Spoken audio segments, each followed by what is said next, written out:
first went to Covenant of Love with everything that's going on in our family with work and home and keeping track of the house and the kids and everything. Other church ministries. Right. It's there's a lot of things that we were involved in that would help us to be part of the community and to grow spiritually ourselves, but very limited places where we could go to focus on our joint faith and focus solely on our relationship. And so that was probably one of the most important things to us to go.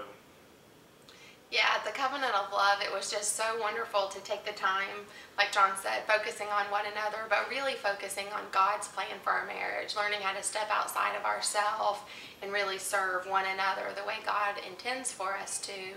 And the tools that Covenant of Love gives us to reflect on our marriage are just unbelievable, and we're really feeling God's grace from the suggestions, from the companionship, from other loving companies who really want to live out God's plan for marriage. And God has just really bestowed His grace on us through these different, daily prayers and communication tools that we're using. What was nice is when we got the worksheet that asked us various questions about our relationship and things that we do well and things that we don't do so well. And it was nice to put everything on the table, things that in a lot of circumstances may start an argument, quite frankly, but when we're in a prayerful manner and focusing on we're there as part of our love for each other, and it's not just, okay, what do I want her to change or what does she want me to change, but what does God want for the both of us and for our family. And so when we took that approach, it was very nice to talk about a lot of those things. And one particular question for me that really stood out was, are you living the kind of marriage you want your children to see?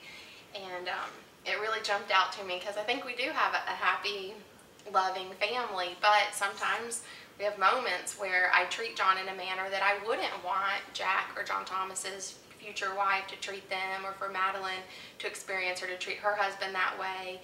I'd want them to be a little more peaceful and calm.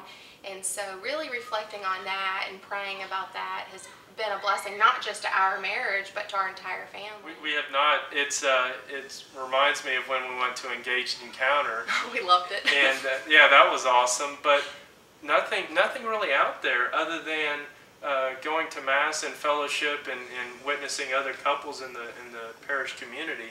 But again, this was great because we weren't there for anything else other than focusing on our faith and our relationship.